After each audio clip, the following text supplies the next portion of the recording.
The snow outside Cutbank Pass didn't fall like something gentle. It fell like ash, heavy, quiet, endless.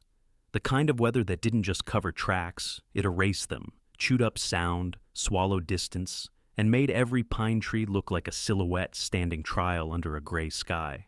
Ethan Cole had chosen this place for that exact reason. No cell service, no curious neighbors, no memories that could find him easily. Just a two-lane mountain road, a rented cabin paid in cash, and a promise to himself that he'd stop running missions even in his sleep. But peace never came to Ethan as a gift. It came like a trap, with the jaws already open. Rex felt it first. The German shepherd lay on the rug by the door, muzzle on his paws, eyes half closed, until they weren't. One twitch, ears forward, nose lifting into the air like a receiver, tuning to a frequency Ethan didn't know existed. Ethan looked up from the cracked mug in his hands. "What is it, buddy?" Rex didn't bark. He rose, slow, controlled, all muscle and intention, and walked to the window. He stared into the snowfall. And then, he made a sound Ethan hadn't heard in months. A low, tight whine. Not fear, not excitement. Recognition. Ethan set the mug down carefully, as if any sudden movement might shatter the moment. Outside, the only thing visible was the storm, and the faint beam of headlights crawling up the road like something wounded trying to climb. A truck, not a local plow, not a tourist SUV, too high, too wide, too dark. It stopped in the middle of the pass, engine idling, lights still on. No one got out. Rex's tail went rigid. Ethan's body did what it always did when the world turned wrong. His breathing dropped, his senses sharpened, and the quiet part of him began counting exits. He didn't grab a gun right away. He grabbed the collar, Rex, the leash, a jacket, and the old habits he'd spent a decade trying to bury. By the time Ethan stepped out onto the porch, the cold slapped him hard enough to sting his teeth. The storm hissed through the trees. The truck's headlights burned through the snow like two hostile eyes. Ethan stood still, listened. Nothing. No footsteps, no voices, no radio chatter, no crunch of boots, only that idling engine. Rex pulled, just once, toward the road, not dragging, guiding. Ethan followed. His boots sank into powder. The air tasted metallic, like the mountain itself had been struck. As they neared the truck, Ethan saw something that made his throat tighten. The driver's door was open. Just slightly, like someone had tried to get out and changed their mind halfway. Ethan circled wide, moving on instinct, keeping Rex close. The truck was a late-model work rig, fleet tires, reinforced bumper, a company decal half scraped off the door. On the seat, a hard hat, a radio, and a smear of dark red on the steering wheel. Ethan's eyes tracked down. There were footprints in the snow, staggered, uneven, barely visible. They led away from the truck, toward the guardrail, where the mountain dropped into a steep ravine, and then they stopped, as if whoever made them had vanished. Rex's nose went to work immediately. Not casual sniffing, not curiosity. This was hunting. Rex moved along the guardrail, head high, sampling the wind, then stopped at a patch of snow that looked slightly disturbed. He pawed once. Ethan crouched, brushed the powder away with a gloved hand, and found something small, black, and unnatural. A compact emergency beacon. The kind climbers carried, the kind rescue teams used. It was cracked down the side, like it had been stomped. Ethan turned it over. The indicator light was dead, but the casing had been pried open, and inside, where the battery should have been, there was an empty slot. Someone had removed the power source. On purpose. Ethan felt his chest tighten. That wasn't an accident. That was someone trying to make sure nobody got found. Rex growled low. Ethan followed the dog's gaze. Down in the ravine, through the storm. Ethan saw something pale against the dark rock. A hand. Or what looked like one. The snow shifted. Visibility pulsed. Ethan's heart thudded. He moved closer, careful but fast. Rex lunged forward, front paws up against the guardrail, whining hard now, urgent. Ethan climbed the rail and slid down the slope, using brush and rock to control the descent. Snow filled his collar, ice bit his fingers. Halfway down, he realized the pale shape wasn't a hand. It was a strip of fabric, a sleeve. frozen stiff. Ethan reached it and dug with both hands until he hit something solid, a body, face down, half buried, a woman, no hat, no coat, just a thermal layer and a thin jacket soaked through and crusted with ice. Ethan rolled her carefully. Her eyes were closed, lips blue, skin cold as stone. But when he pressed 2 fingers to her neck, he felt it, a faint pulse, so weak it was almost imaginary. Rex pressed his muzzle to her cheek and made that same sound again. Recognition, not hope. Ethan's voice came out rough. "Stay with me." He didn't know her, not in the way you know someone from a childhood photograph or a shared bed, but he knew the kind of life written into the lines of her face. He'd seen it in mirrors. He'd seen it in people who didn't flinch when everything normal people feared became ordinary. Ethan pulled her up, inch by inch, using brute strength and sheer refusal. Rex stayed beside them, teeth gently catching fabric when Ethan slipped. Together they got her to the top, back to the truck, back to the cabin, back to warmth. Ethan laid her on the floor near the stove, stripped off her wet jacket, and wrapped her in blankets. He checked her hands, and that's when he saw it. A bandage around her upper arm, clean, fresh, wrapped by someone who knew what they were doing, and beneath the bandage a faint pattern under the skin, like something had been removed. Ethan's eyes narrowed. He lifted the bandage edge carefully, a neat incision, not jagged, not accidental, surgical. Someone had cut something out of her arm. Ethan's stomach turned cold. Rex paced once, then stopped at her feet and sat, perfectly still, like a sentry. The woman coughed, a wet, broken sound. Her eyelids fluttered, then opened. For one terrifying second, she stared at Ethan like she didn't know where she was. Then her gaze snapped to Rex, and something shifted in her face. A flash of relief so sharp it almost looked like pain. Her voice was barely a whisper. "Rex." Ethan froze, because she hadn't guessed. She hadn't said dog. She'd said his name. Ethan leaned in, voice low. "You know him?" Her lips trembled. She tried to lift a hand and couldn't. "Didn't think you'd be here," she breathed. "Didn't think anyone would." Ethan stared at her. "Who are you?" The woman swallowed hard, eyes glassy with fever. "Agent Claire Hart." The name meant nothing to Ethan, but the word agent did. Claire's gaze shifted toward the window, toward the storm, toward the pass, toward whatever was out there. "They're going to come back," she whispered. Ethan's jaw tightened. "Who?" Claire's throat worked. "Men in the black truck." Ethan glanced at the work rig parked out front. "That's the truck."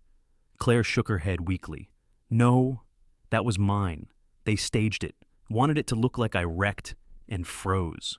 Ethan felt something old and violent stir behind his ribs. A familiar fury. "Why?" Claire's eyes locked onto his. "Because I found what I wasn't supposed to." Rex suddenly stood, ears forward, body stiff. Ethan heard it too, faint, distant. A second engine, coming up the pass. Claire's breath hitched. "They're here." Ethan moved fast, not panicked, precise. He killed the cabin lights, pulled the curtains, grabbed his pack from the corner where he'd pretended it was just hiking gear. Inside were things he told himself he'd never need again. A compact pistol, a knife, a radio scanner he'd sworn he'd throw away. Ethan checked the window slit. Headlights swept across the trees. Not one vehicle, 2. Both dark. Both moving slow. Rex stood by the door, silent as a shadow. Ethan knelt beside Claire. "Can you walk?" She tried to sit up, grimaced, and nearly blacked out. Ethan caught her. "Okay," he murmured. "Then you're going to do exactly what I tell you." Claire's eyes were dazed but focused. "You're Ethan Cole," she said, voice faint but certain. Ethan's blood chilled. He hadn't used that name publicly in years. "Who told you that?" Claire swallowed. "I didn't come here by accident." Ethan's hand tightened on her blanket. "What did you come for?" Claire looked at Rex again, and her eyes shimmered. "I came for you." Outside, tires crunched snow. Doors opened. Voices, muffled by the storm, but close. Men, more than 2. Ethan didn't wait to count. He lifted Claire, carefully, firm, and carried her toward the back of the cabin, where a narrow door led to a shed and then to the woods. He signaled Rex with 2 fingers. Guard, quiet. Rex moved ahead, nose low, body flowing like water. Ethan opened the back door, and the cold punched him again. The woods beyond were a wall of white and black. Perfect cover, perfect death. Ethan stepped out, Claire in his arms, and that's when a voice cut through the storm. "Ethan Cole!" Ethan stopped, because the voice wasn't angry. It wasn't a threat. It was calm, like someone calling across a parking lot. "Ethan," the voice continued, closer now. "We don't want trouble. We just want the woman." Ethan's eyes narrowed. The man stepped into view near the front porch light. Tall, heavy coat, no visible weapon, but Ethan knew better than to believe that. He held his hands out slightly, palms visible. "Name's Grant," he called. "We can do this the easy way." Ethan didn't answer. Grant's gaze moved to Rex, who stood half hidden by a tree. Grant smiled faintly. "Nice dog?" Rex didn't blink. Grant's smile sharpened. "Agent Hart's been through a lot. She got confused, made some mistakes." Ethan's voice came out flat. "She was dying in a ravine." Grant nodded as if that was unfortunate weather. "Yeah, bad luck." Ethan's hand tightened around Claire's waist. Grant took a step forward. "We'll take her. You stay out of it. Nobody has to get hurt." Claire's hand gripped Ethan's sleeve weakly. "She's lying," she whispered. "They're not private security. They're—" Grant's head tilted. "You talking to her, Ethan?" Ethan stared into the storm and let the silence stretch. Then he spoke softly. "Walk away." Grant's smile faded. "You don't understand the situation." Ethan's eyes didn't move. "I understand you're standing on my property." Grant sighed, like Ethan was being unreasonable. Then he glanced past Ethan into the woods. "You think you can hide out there?" he asked. "In this weather?" Ethan said nothing. Grant's tone cooled. "Last chance." And that's when Rex moved, not charging, not barking, just shifting his body and letting Grant see exactly what he was. A K-9 with training written into his posture. A partner who didn't hesitate. Grant's eyes narrowed. "So it's true," he murmured. "They said you'd have a dog." Ethan's blood went colder. "They said." Which meant there were more voices behind Grant. More people with information Ethan hadn't given. Grant raised his chin. "Fine," he said. "Do it hard." And in the same second, the woods around the cabin erupted with light. Flashlights, red dots. 3 men stepping out from behind trees Ethan hadn't even noticed. Another behind the truck. They'd surrounded him. Ethan's stomach tightened. Not because he was afraid, because he was impressed, which meant these weren't amateurs. Grant's voice came again, closer. "Put the woman down." Ethan looked at Rex, one glance. Rex understood. The dog shifted back. Quiet. Ready. Ethan lowered Claire carefully behind a thick tree trunk, keeping her body shielded. He crouched in front of her. "Stay here," he whispered, "no matter what you hear." Claire's eyes were wide. "You can't fight all of them." Ethan didn't answer that, because he wasn't planning to fight all of them. He was planning to disappear. Ethan moved backward, slow, hands visible, drawing attention away from Claire. Grant's men tightened their circle. Snow fell harder.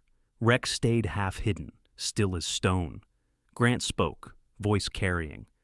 "You're making this worse." Ethan's gaze scanned the line of trees. Distance, wind, cover, and one thing the men surrounding him hadn't accounted for: the terrain. Because Cutbank Pass wasn't just trees, it was old mining land, full of sinkholes, half-buried shafts, and the kind of ground that looked solid until it swallowed you. Ethan had walked it for days since arriving. He knew where the snow lied. He knew where it was thin. He knew where it was hollow. Grant took another step forward. Ethan let his shoulders sag slightly, let his posture loosen, just enough to sell the idea that he was tired, that he was cornered, that he was about to do what Grant wanted. And then Ethan stepped sideways, exactly where he knew the snow was weak. The ground gave with a sudden crunch. One of Grant's men, moving in too fast, lunged to grab Ethan, and his boot hit the same spot. The snow collapsed like paper. The man dropped with a shout into a shallow pit, slamming hard against rock. In the same instant, Rex launched. a silent blur, straight into the nearest attacker's legs. The man went down, weapons swinging wild. Ethan moved like the years hadn't left his body. He grabbed the falling rifle, ripped it away, and shoved the man's face into the snow, hard, then vanished left into the trees. Gunfire cracked, not aimed yet. More panic than precision. Ethan didn't shoot back. He didn't need to. He needed seconds. He needed confusion. And Rex gave it to him like he always had. Rex darted, snapped, retreated, drew attention away, forced men to turn their bodies. Ethan used that opening to scoop Claire up again and run. The woods swallowed them. Branches whipped Ethan's face. Claire's weight dragged at his arms. Her breath came in broken gasps against his shoulder. Behind them, Grant's voice roared through the storm. "Find them!" And then another sound, a sharp, haunting whistle. Not human, a signal. Rex froze for half a heartbeat, ears flicking. Ethan felt it too. Because that whistle wasn't random. It was a command used for dogs. Someone had brought a K9. Claire's voice cracked near Ethan's ear. "They have trackers," she whispered, "and dogs. And they know the mountain." Ethan's jaw clenched. Then Claire added, weaker, "They know you." Ethan didn't stop running until his lungs burned and the cabin lights were a distant smear behind the snow.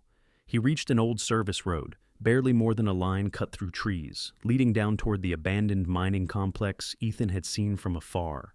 Half-collapsed buildings, rusting conveyors, black holes in the mountain where men used to go in, and sometimes didn't come out. Ethan slowed, not because he was tired, because the air changed. Rex's nose lifted again, and Ethan smelled it too.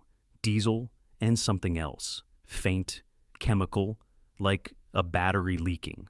Claire's eyes fluttered. "Stop," she whispered. "Don't go there." Ethan looked at her. "Why?" Claire swallowed. "That's where they're taking people."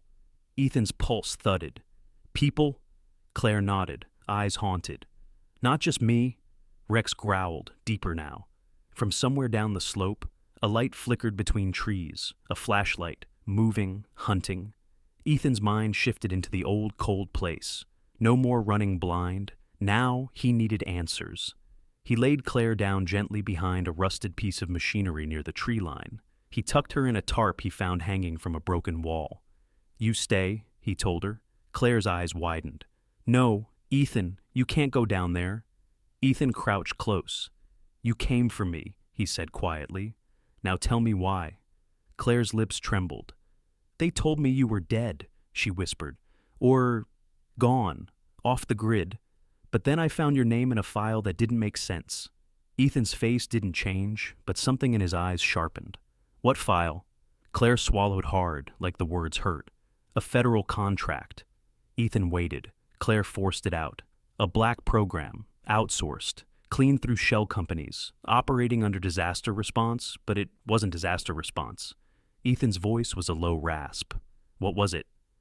Claire's gaze flicked toward the mine. "Human extraction," she whispered. "Off-books detention, people who saw something, people who asked the wrong questions, people who were inconvenient." Ethan's stomach turned.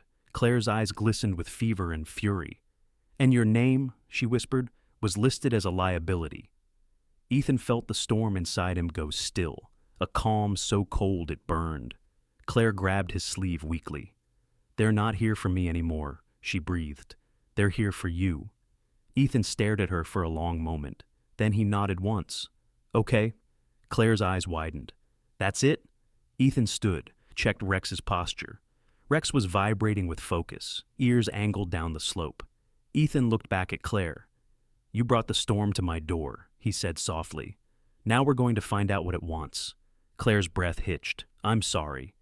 Ethan's face didn't soften. "I'm not." He gave Rex a hand signal. "Track." Quiet. Rex moved forward like a shadow slipping into a deeper darkness. Ethan followed. The abandoned mining complex loomed closer, half swallowed by snow and time. The main building's windows were shattered. The conveyor belt was frozen mid-arc like a spine broken years ago. And yet, there were fresh tire tracks in the snow, leading straight into a wide metal bay door that should have been rusted shut. But it wasn't. It was open, just enough for light to leak out. Ethan lowered his body, moving in slow. Rex stopped at the edge of the bay, nose working. Then Rex's head snapped to the right. A faint sound, a muffled thump, like someone knocking inside a wall. Ethan's pulse jumped. He moved toward the side of the building, where an old ventilation shaft sat, half buried by drift. Rex pawed at it once, then looked back. Ethan crouched, brushed away snow. The vent cover had been removed recently, fresh scratches on the metal. This wasn't abandonment. It was a repurposed grave. Ethan eased closer, peered into the vent. Darkness. Then, a whisper. A human voice. So faint it could have been the wind. "Help!" Ethan's jaw tightened. He backed away, scanning. He couldn't breach the bay door alone without announcing himself. But the vent. The vent was small. Not for a man, for a dog. Ethan looked at Rex. Rex stared back, steady. Ethan whispered, "Go!" Rex slid into the ventilation shaft without hesitation, claws scraping softly on metal. Ethan held his breath and listened. Inside the building, something shifted. A man's voice, sharper. "Hey, did you hear that?" Footsteps. Rex moved unseen. Then, silence. Ethan waited. Seconds stretched like wire. Then Rex returned, backing out of the shaft, eyes bright, body tense. And in Rex's mouth, held gently between his teeth, a small object, plastic, black, a key card. Ethan took it, eyes narrowing at the faint logo. Not a mining company, not government. A stylized letter V inside a circle. He didn't recognize it, but Claire would. Ethan pocketed it. He moved to the bay door, staying low, using cover. He edged closer until he could see inside. Bright industrial lights, clean floors, new equipment, generators, and men. Not miners, not workers. Armed guards in dark uniforms, moving with practiced ease. There were cages, not animal cages. Human holding pens made of chain link reinforced with steel. Ethan's throat went tight. Inside one pen, a man sat slumped against the fence, face bruised, hands zip-tied. In another, a woman huddled with a bloodied cheek, eyes wide, breathing fast. Ethan's vision tunneled. Because this wasn't just wrong, this was organized, this was routine. And on the far wall, where an old company bulletin board should have been, there was a whiteboard with names, dates, locations, pickup points. Ethan scanned it quickly, and then he saw it. His own name. Ethan Cole, status. Located. Beneath it, asset, K9, REX, retrieve if possible. Ethan's mouth went dry. They weren't here to kill him, not immediately. They were here to take him, to vanish him, to use him, or to bury him somewhere no one would dig. Ethan stepped back into shadow, breathing slow. He didn't have a team. He didn't have air support. He didn't even have a working phone. But he had Rex. He had the mountain. And he had a woman behind him who had dragged herself out of death to deliver a warning. Ethan's eyes hardened. He signaled Rex to stay. Then he moved to the keypad beside the bay door. He slid the stolen key card. A beep. Green light. The lock clicked softly. Ethan eased the door open just enough to slip inside. Cold air inside was different, dry, artificial, smelling of fuel and bleach. Rex followed, silent as a thought. Ethan moved along the wall, keeping to shadows behind stacked crates marked with false shipping labels. He heard two guards talking near a table. Grant said he'd flush him toward the mine. Yeah, Grant always thinks he's the smartest guy in the room. They want him alive. That's the order. Ethan's hand tightened. Alive. So they could do what they did to everyone else. Ethan's gaze flicked toward the cages again. Those people had been forgotten, unless someone refused to let them be. A third guard approached, scanning. Rex's body shifted. Ethan held up a fist. Freeze. Rex froze. The guard walked closer, boots squeaking faintly on the clean floor. He stopped near Ethan's hiding spot, sniffed the air like he sensed something off. Ethan waited, still as stone. The guard leaned in. And that's when Rex moved. Not a lunge, a surgical strike. Rex shot forward and clamped onto the guard's forearm. Not tearing, not shaking, just locking. The guard's mouth opened to shout. Ethan was already there. One sharp hit to the throat. The shout died into a wheeze. Ethan lowered the man gently, eased him down behind crates. No gunshots, no alarm, just silence. Ethan looked at Rex, eyes tight. Good. Rex released and sat, waiting. Ethan moved forward. He needed keys. He needed a map. He needed to find whoever was in charge. And somewhere in the back of his mind, colder than the rest, he needed to find Grant, because Grant hadn't stumbled onto Ethan by chance. Grant had walked up to Ethan's cabin and said his name like it was already written down. Ethan eased deeper into the facility. He passed a room with monitors showing camera feeds, roads, trails, the pass itself. They'd been watching him from the moment he arrived. He passed a medical station, clean, stocked, too professional for criminals. He saw sedation syringes, restraints, blood pressure cuffs. This wasn't a gang, it was a system. Then he heard it. A voice muffled, coming from behind a heavy steel door. A woman's voice. Not the woman in the cage. This one was angry, fighting. "I'm not signing anything. Do you hear me? I'm not," a man's voice replied, calm and bored. "You don't have to sign, Ms. Rowan. You just have to stop talking." Ethan stopped breathing, because he recognized that name, not personally, but from something he'd tried to ignore months ago. A journalist. A woman who'd been on the news for 2 days, until she disappeared on a hiking trip, and the story died, quietly. Ethan moved to the door, listened. Rex's ears twitched. Ethan looked at the lock. Keycard reader, same symbol. Ethan pulled the stolen card, swiped, beep, green. The lock clicked. Ethan opened the door, fast. Inside was a small room with a desk, a camera mounted in the corner, and a woman strapped to a chair. Her face was bruised, her lips split, but her eyes were alive. A man stood beside her, mid-turn, holding a syringe. He froze. Ethan didn't. 2 steps, weapon up. The man reached for his belt. Rex hit him low, taking his legs. The man fell hard. Ethan kicked the syringe away and drove the pistol into the man's temple. "Don't!" The man went still, breathing fast. The woman in the chair stared at Ethan like she couldn't decide if he was real. Then her gaze flicked to Rex, her breath caught. "Oh my God!"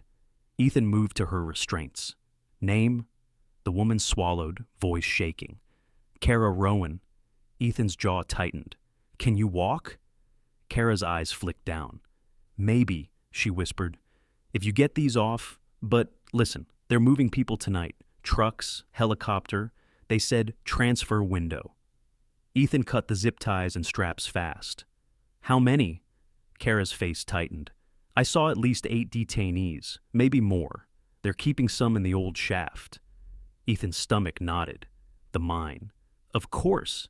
Ethan was about to speak when the facility's overhead lights flickered once, then twice, and a voice came over the intercom.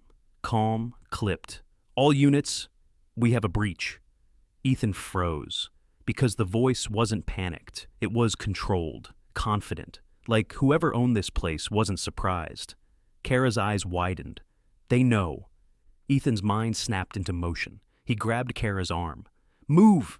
Rex was already at the door, ready. They stepped into the corridor, and immediately distant footsteps began converging, multiple directions. The system was awake now. Ethan led them fast, staying low, cutting through a storage bay filled with crates and stacked fuel canisters. Behind them, a shout. "There!" A gun raised. Ethan didn't fire. Rex did what Rex always did. Rex launched, silent, brutal, taking the shooter's arm. The gun clattered. Ethan shoved Kara forward, kept moving, grabbed a fallen keyring, clipped it onto his belt. They reached the cage area. The detainees looked up like startled animals. Ethan's voice cut through their fear, low and commanding. "Stand back." He jammed keys into the padlocks. One by one, cages opened. People stumbled out, weak, shaking, eyes wide with disbelief. A man with a swollen eye grabbed Ethan's sleeve. "Who are you?" Ethan didn't answer with his name. He answered with action. "Move, now." He pointed to the rear service corridor. "Follow the dog." Rex took point, nose guiding, body tense. And then the first real gunfire erupted. Not wild shots, controlled bursts. The sound of professionals. Bullets snapped off steel, sparks flew, people screamed. Ethan shoved 2 detainees behind a stack of pallets and fired a warning shot. Not to kill, but to buy a second. Kara hobbled beside him, clutching her ribs, eyes hard. "You're not law enforcement," she panted. Ethan didn't look at her. "No." "You military?" Ethan's jaw clenched. "Used to be." Kara's voice went sharp. "They're not going to let you walk out." Ethan glanced at Rex, who had stopped at a metal grate in the floor and began scratching, whining urgently. Ethan's eyes narrowed. A floor grate, an access hatch, the mine's old drainage system. Rex could smell air. An exit. Ethan shouted over the chaos. "Everyone, here!" People surged toward him, desperate. Ethan yanked the grate, locked. He looked at the keyring, tried keys fast. None fit. Footsteps thundered closer. Grant's voice echoed from somewhere behind the gunfire. "Ethan, don't do this. You're making yourself a bigger problem than you already are." Ethan's teeth bared. He kicked the lock hard. No give. Rex barked once, sharp, insistent, then shoved his muzzle against the seam of the grate and whined. Ethan's eyes flicked to a nearby crate labeled thermal cutters. Ethan's mind clicked. He ripped the crate open. Inside, a compact cutting torch kit. Clean, new. The kind used for quick, quiet entry, not demolition. Ethan struck it, flame hissing to life. He burned through the lock. Metal sagged. He kicked the grate free. A breath of damp air rose up. Cold, earthy, real. Ethan pointed. "Down, now!" One by one, detainees dropped into the hole, disappearing into the dark. Kara hesitated at the edge. Ethan grabbed her waist and lowered her. "Go!" Rex jumped down. Ethan moved to follow. And then something slammed into his shoulder from behind. Ethan hit the floor hard, vision flashing white. A boot pressed into his back. A voice in his ear, calm and satisfied. "Found you?" Ethan looked up. "Grant." Close now, not smiling. Holding a pistol fitted with a suppressor.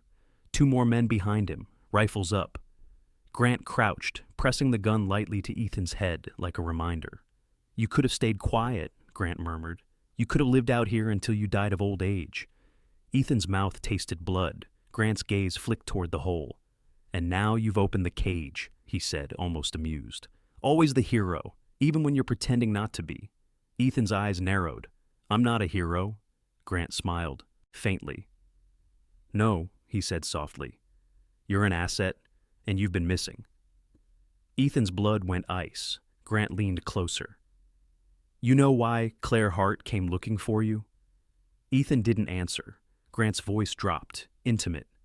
"Because she found out the truth." Grant tapped Ethan's shoulder, right where it hurt. "You were never off the grid," he whispered. "You were released." Ethan's stomach twisted. Grant continued. "Let go on purpose, to see who you'd lead us to see what you'd sniff out, to see which ghosts still followed you."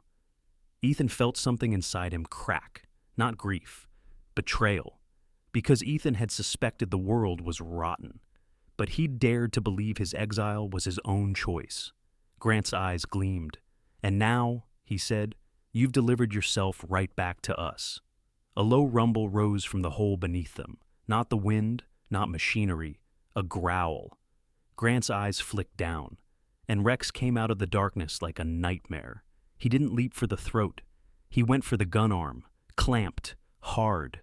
Grant screamed, real panic now, as the suppressor clattered to the floor. Ethan rolled, grabbed the pistol, fired once into the ceiling, loud enough to shock, not to kill, then slammed the pistol butt into Grant's face. Grant crumpled. The 2 riflemen raised their weapons. But detainees were climbing back up, not running, fighting. One grabbed a pipe. Another slammed a pallet jack into a shin. Chaos exploded, raw and desperate. Ethan moved through it like a knife. He shoved one rifle aside, drove a shoulder into the man's chest, took him down, ripped the magazine free. The other man tried to backpedal, and Rex snapped at his leg, forcing him down. Ethan didn't waste time. He grabbed Grant by the collar, hauled him toward the hole. Grant's nose was bleeding, eyes wide with disbelief. "You can't," Grant gasped. "You don't understand what you're touching." Ethan's voice was quiet. "I understand enough." He leaned close, eyes burning. "Where's Claire?" Grant's laugh came wet. "You think she's alive?" He spat. "She was a courier. She did her job." Ethan felt rage surge, but he forced it down into something sharper. He shoved Grant to the edge of the hatch. "Talk." Grant's eyes flicked, calculating. Then he whispered, almost proudly, "She's in the shaft." Ethan's blood chilled. The old mine shaft. Ethan looked down at the hole, the escape route, the only way. He could leave now with the detainees. Or he could go deeper. He looked at Rex. Rex's eyes didn't waver. Ethan made a decision so fast it felt like it had been made years ago. He grabbed Grant's pistol, shoved it into Kara Rowan's hands. Kara blinked. "You trust me?" Ethan looked at her. "You want a story that matters?" he asked. "Stay alive and tell it." He nodded toward the hole. "Get them out. Follow the drainage tunnel. South. It opens near the ravine. Keep moving." Kara's face tightened. "What about you?" Ethan turned. "What about Claire?" Kara swallowed. "Ethan?" Ethan didn't let her finish. He looked at Rex. "Down!" Rex dropped into the hole. Ethan grabbed Grant, dragged him toward a side corridor where an old elevator shaft led deeper. Grant fought weakly, coughing blood. "You're dead if you go down there," he rasped. Ethan's voice was flat. "Then at least I'll be honest about it." They descended into the mine's lower levels through a stairwell that smelled like wet stone and old rust. The lights down here were dimmer, backup power, emergency only. The air grew colder, heavier, and, somewhere deep in the dark, Ethan heard a faint sound, a tapping, like someone trying to send a message through metal. Rex stopped, ears forward. Ethan's pulse hammered. They followed the sound to a reinforced door welded into old rock. Not original mine construction. New, industrial. Grant's breath came in wet gasps. "You open that," he whispered, "and you'll wish you hadn't." Ethan didn't answer. He shoved Grant down, hard, and pressed his ear to the door. A voice, faint, ragged. "Ethan?" Ethan froze, because it wasn't Claire. It was Claire calling him, by name. Ethan's stomach dropped. He stared at the door like it might explode. Rex whined, urgent. Ethan forced himself to breathe. Then he spoke, low. "Claire, it's Ethan." A broken laugh from the other side. "You actually exist," she rasped. Ethan's jaw clenched. "I'm opening it."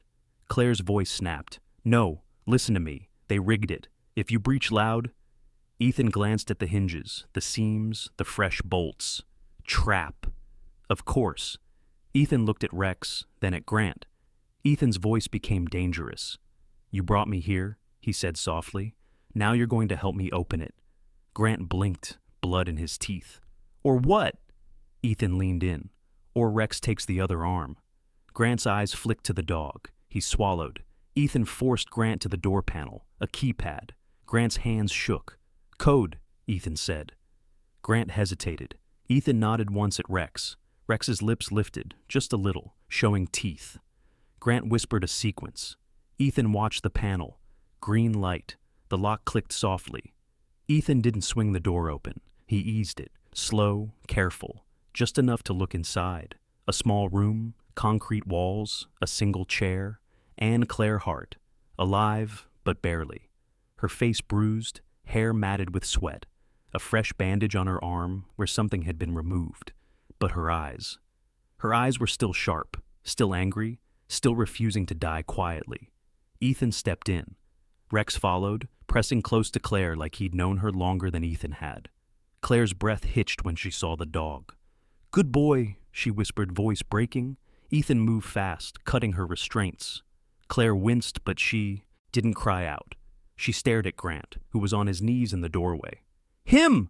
Claire spat, voice rough. "He's not the top." Ethan's eyes narrowed. "Who is?" Claire swallowed hard. "Vanguard Recovery isn't recovery," she rasped. "It's a funnel. They disappear people. Then they sell what they take. Data, access, skills." Ethan's jaw tightened. "Skills?" Claire's gaze locked on Ethan's. "They built a list," she whispered. "Operators, contractors, people who know how to break things, people who can't be tied back to anyone." Ethan's blood chilled. Claire's eyes shimmered, not with fear, with fury. "And you," she whispered, "were the missing piece." Ethan stared at her. Then Claire leaned in closer, voice shaking. "They're coming," she rasped. "And Ethan, They already called the helicopter. As if the mountain wanted to confirm her words, a distant thump began outside. Rotors, coming fast. Ethan's mind snapped into motion. He lifted Claire carefully. "Can you move?" Claire nodded weakly. "I can. But, Ethan, there's something you need to know." Ethan looked at her. Claire's hand tightened on his sleeve. "I didn't find you by luck," she whispered. "I found you because someone wanted me to." Ethan froze. Claire's eyes were haunted. "They fed me the trail," she breathed. "I thought I was hunting them, but they were using me to flush you out." Ethan's jaw clenched. "Who fed you?" Claire swallowed. "A man named Marcus Thorn." Ethan went still. Because that name belonged to someone Ethan had trusted once. A mentor. A voice from an older life. A voice Ethan hadn't heard in years. Ethan stared at Claire, chest tight. "You're sure?" Claire nodded, tears burning in her eyes. "He's connected," she whispered. "And Ethan, I think he wants you alive more than they do." The rotors grew louder. Dust drifted from the ceiling. Somewhere above, alarms began to wail, delayed but real. Ethan looked at Rex. Rex stared back, steady. Then Ethan looked at Grant, still on his knees, bloodied and shaking. Ethan's voice dropped into something cold and final. "You're gonna walk us out." Grant's eyes widened. "They'll shoot me." Ethan nodded once. "Then you better walk fast." Ethan moved. Rex moved. Claire clung to Ethan's shoulder, breathing hard, refusing to collapse. They climbed back toward the main level as the facility roared to life, men shouting, boots pounding, radios screaming orders. The escape tunnel was gone. Too far. Too slow. They needed another way. Ethan's mind flashed to the one thing every system hated. Unpredictability. He dragged Grant toward the fuel storage bay. Grant struggled. "What are you doing?" Ethan didn't answer. He shoved open a heavy door. Inside were generator tanks, fuel drums, and a large ventilation shaft leading straight up toward the mountain's surface. Rex's ears flicked. He could smell air. Ethan grabbed a chain, yanked open an access panel, and shoved Grant forward. Grant stared up. "You're insane." Ethan's eyes burned. "I've been called worse." The rotors were directly overhead now, shaking the building. Ethan heard the first burst of gunfire somewhere above. They were out of time. Ethan shoved Grant up into the shaft, then lifted Claire, teeth clenched, and began climbing. Rex climbed behind them, claws scraping metal. Above, the shaft opened into a maintenance hatch behind a rock outcropping near the ravine. Snow blasted them like a wall. The helicopter hovered nearby, lights sweeping the complex. Men shouted below, spotting movement. A rifle cracked. A bullet punched stone beside Ethan's head. Rex snarled, body tensing.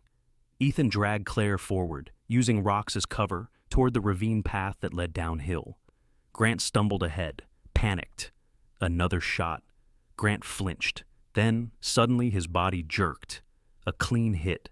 Grant dropped into the snow like a puppet with its strings cut. Ethan didn't stop. He couldn't. Claire's breath was ragged. Rex stayed close, shielding her with his body whenever the lights swept their way.